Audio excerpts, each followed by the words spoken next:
Hello बच्चों, कैसे हो आप सब? आई एम वेरी श्योर आप सब बेहतरीन हैं। इस समय अभी दो टाइप के बच्चे हैं। एक बच्चे जो बहुत ज्यादा निश्चित हैं कि हम पढ़ाई कर रहे हैं, बेहतरीन पढ़ाई कर रहे हैं और हम एग्जाम देंगे चाहे कुछ भी हो। इंस्टीट्यूट ने अगर अनाउंस किया है, पोस्टपोन किया तो बात अलग है, बट हम एग्जाम देने के लिए एकदम रेडी हैं। दूसरे टाइप के बच्चे जो हैं, जो मेरे ख्याल से जिनकी संख्या ज्यादा होगी, जो काफी अराजकता वाले माहौल में डर लग रहा है कि यार आगे क्या होने वाला है, सिचुएशन काफी टेंस्ड है और क्या करना है। बच्चों, अब मैं एज अ टीचर आप सब लोग मुझे प्यार से टाइम टेबल गुरु भी बोलते हैं। मेरा काम यहां पे ये है कि भाई जैसी भी हालात हैं, जैसी भी परिस्थितियां हैं, मैं अपने हिसाब से बच्चों को अपने अनुभव के आधार पे क्या गाइडेंस कर सकता हूं और क्या टाइम टेबल मैं बच्चों के लिए बना के दे सकता हूं। क्योंकि बहुत सारे बच्चे ऐसे मैसेज कर रहे हैं कि दुष्यंत सर, इस टाइम पे हम पढ़ाई के लिए स्ट्रैटेजी क्या रखें। बच्चों, मैं हमेशा मानता हूं कि किस जो है वो दुनिया की सबसे बेहतरीन चीज है। सर, ये किस क्या है? Keep it simple stupid. Keep it simple stupid. बच्चों, जितना चीजों को सिंपल रखें उतना स्टूपिडिटी हमारी लाइफ में कम होती है। ये स्टूपिड का मतलब गाली वाला स्टूपिड नहीं है, उतनी स्टूपिडिटी हम कम करते हैं। बच्चों, जो बच्चे बोथ ग्रुप्स के लिए अप्लाई कर रहे हैं, सुनिएगा ध्यान से। जो बच्चे बोथ ग्रुप्स के लिए अप्लाई कर रहे हैं और जो बच्चे एनी वन ग्रुप के लिए अप्लाई कर रहे हैं, ठीक है, और सीएस प्रोफेशनल में जो बच्चे ऑल ग्रुप के लिए अप्लाई कर रहे हैं या फिर एनी वन ग्रुप के लिए अप्लाई कर रहे हैं, ठीक है। Now listen to me. Strategy would be very simple बच्चों, strategy would be very simple बच्चों। नाउ अब बोथ ग्रुप के बच्चे अगर जो एग्जाम दे रहे हैं 10 से 12 घंटे पढ़ रहे हैं, या फिर बोथ ग्रुप के बच्चे जो समय ना मिल पाने के कारण 4 से 5 घंटे ही पढ़ पा रहे हैं, ये सेम एनी वन ग्रुप वाले बच्चे 8 घंटे पढ़ रहे हैं, ये समय ना मिल पाने के कारण 3 घंटे पढ़ रहे हैं, सेम यहां पे और सेम यहां पे। बच्चों, what should be the strategy? What should be the strategy in this time?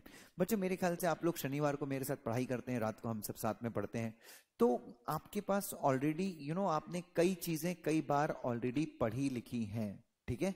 अभी आपको क्या करना है बच्चों? What you have to do is company law, JIGL, SBC, tax, FMSM, CMA, SLCM, EBCL, ये एग्जीक्यूटिव के बच्चे। Draft, governance, tax, RCD, CRI, DD, multidisciplinary, CFL और ऑप्शनल। बच्चों, what you have to do, just remember one thing बच्चों, just remember one thing. बच्चों, अगर आप दिन के 10 घंटे पढ़ते हैं या फिर दिन के 4 घंटे पढ़ते हैं, दिन के 5 घंटे पढ़ते हैं, ठीक है। नाउ डे 1, इनफैक्ट आप लोग मई से ये शेड्यूल शुरू कर सकते हैं। डे 1 बच्चों, अब जो है you have to start early, you have to get up early. Morning में 3 से लेके 6 के बीच में आप उठ जाइए। 3 बजे उठते हैं तो सबसे बेहतरीन टाइम है। टाइम जितना भी खराब हो, मॉर्निंग में अगर चीजें पढ़ें तो आपने ज्यादा टाइम तक दिमाग में रहते हैं। मॉर्निंग में start getting up early, start getting up early. रात को पढ़ना, अगर आपको पारिवारिक स्थिति के चलते रात को पढ़ना जमता है तो रात को पढ़िए, बट रात को माइंड फ्रेश नहीं होता, क्योंकि पूरे दिन भर का जो कौतूहल होता है, दिन भर का जो डिस्टर्बेंस रहता है वो दिमाग में रहता है, इसलिए रात को पढ़ना कभी भी मैं रेकमेंड नहीं करता। तो सी लो, आप 4 घंटे अगर पढ़ सकते हैं 4 घंटे पढ़िए, 10 घंटे पढ़ सकते हैं 10 घंटे पढ़िए। डे 1 को सी लो जितना होता है उतना पढ़ लीजिए बस। अगर आपके 3 चैप्टर होते, मेरे ख्याल से अब आपकी स्पीड आ गई होगी, क्योंकि ऑलरेडी आप हर एक चैप्टर एक बार पढ़ चुके हैं।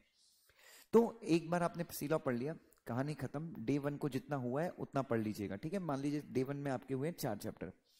Second day switch to JIGL। Third day switch to this same CS professional में 1 दिन। Second day, third day, fourth day, fifth day, 6 day, 7 day, 8 day, ठीक है। 8 दिन में आपको 8 सब्जेक्ट लेने हैं, ठीक है। Now no breaks on Sunday. अब ये महीने का एग्जाम का लास्ट मंथ है, इस केस में संडे को कोई ब्रेक नहीं लेना है बच्चों। बहुत सारे बच्चे पूछेंगे मुझसे एग्जाम पोस्टपोन होंगे, मैं ये कहूंगा कि डेफिनेटली चांसेस हैं होने के और बहुत जल्दी अनाउंसमेंट आएगा, बट हमको उससे कोई फर्क नहीं पड़ता, हमको अपनी पढ़ाई कंटिन्यू करनी है। बच्चों, अब मान लीजिए आपने 4 चैप्टर कंप्लीट किए थे, ठीक है। अब जो बच्चे ग्रुप 1 दे रहे हैं उनका 5th डे पे वापस सी लो आएगा। तो 5th डे पे उन्होंने क्या करना है, जो शुरू के 4 चैप्टर पढ़े थे वो एक बार 10-15 मिनट में रिवाइज करने हैं और आगे के 4 चैप्टर शुरू कर देने हैं, ठीक है। सो आपका ध्यान इस टेक्निक से हर एक सब्जेक्ट पे रहेगा, हर एक चीजों पे रहेगा। और बच्चों प्लीज, और इस समय आप जितना मैक्सिमम, जितना ज्यादा क्या करेंगे, जितना चीजों को आप रीड करेंगे, चीजें आपके दिमाग में उतने अच्छे से बैठ जाएंगी, ठीक है। और बच्चों प्लीज न्यूज मत देखिए इस वक्त पे, आपके मोहल्ले में क्या हो रहा है, आपके आस पड़ोस में क्या हो रहा है, उसके ऊपर भी ज्यादा ध्यान मत दीजिए। Just focus on your career, अपने फोकस पे, अपने करियर पे फोकस कीजिए। यस डेफिनेटली मैं ये नहीं बोलता कि अपनी फैमिली का साथ मत दीजिए, be with your family, but also you have to keep in mind कि फैमिली को अगर आप लॉन्ग टर्म में तभी साथ दे सकते हैं जब आप कुछ अच्छा करें। एंड द अटेम्प्ट, जो हमें अटेम्प्ट आप भी आ रहा है, दैट्स अ गोल्डन अटेम्प्ट, ठीक है। सो बच्चों please take 1 subject a day, दिन में 1 सब्जेक्ट लीजिए, उस सब्जेक्ट को अच्छे से पढ़ते जाइए, अच्छे से पढ़ते जाइए। Next day take 2nd subject, next day take 3rd subject, 4th day take, और अगर दोनों ग्रुप दे रहे हो तो 9th डे, और फाइनल में अगर तीनों ग्रुप दे रहे हो तो 10th डे आपका वापस से 1st सब्जेक्ट शुरू होगा। और वो सब्जेक्ट कहाँ से शुरू होगा, पहले का जो आपने पढ़ा है उसको रिवाइज कीजिए 10-15 मिनट में, सुपर फास्ट रिवीजन कीजिए, और बाद में इन डेप्थ स्टडी कीजिए 4 सब्जेक्ट या जितने भी सब्जेक्ट है। बच्चों एकदम इन डेप्थ स्टडी करना है हर एक सब्जेक्ट को बच्चों, क्योंकि आप प्रोफेशनल का एग्जाम देखें तो बच्चों प्रोफेशनल के, चाहे वो प्रोफेशनल एग्जाम हो चाहे एग्जीक्यूटिव एग्जाम हो, बेसिकली कि सीएस अपना जो कोर्स है वो प्रोफेशनल कोर्स है। अब बच्चों ऐसे क्वेश्चन नहीं आते कि बताइए प्राइवेट कंपनी में कितने डायरेक्टर होंगे, पब्लिक कंपनी में कितने डायरेक्टर होंगे। अभी बच्चों वो अलग ही लेवल के, एकदम ऐसा प्रोविजन जो है, जो एकदम डीप प्रोविजन है, उसके ऊपर वो क्वेश्चन पूछते हैं। तो बच्चों कुछ भी स्किप नहीं करना है। अगर आप मॉड्यूल से पढ़ते हैं तो मॉड्यूल का एक एक कॉर्नर आपको कवर करना है। डोंट आस्क मी कि ये चैप्टर इंपॉर्टेंट है, वो chapter important, every chapter important, हर एक चैप्टर इंपॉर्टेंट। और आपको कुछ भी एग्जाम में you are not suppose to skip anything, आपको पूरा पढ़ना है और आपको बहुत अच्छे से पढ़ना है। टाइम लेके पढ़िए बट अच्छे से पढ़िए, ठीक है। Be efficient. मेरे ख्याल से 1-2 बार अगर आपने ऑलरेडी पढ़ा हुआ है तो आपका आराम से हो जाना चाहिए नाउ। और बच्चों प्लीज इस वीडियो के नीचे ऐसा कमेंट मत कीजिएगा कि सर अगर मैंने अभी तक बुक को टच नहीं किया था और अभी मैं पढ़ाई करूंगा तो पास हो जाऊंगा। डेफिनेटली दुनिया की कोई ताकत आपको पास नहीं कर सकती, आप फेल ही होगे।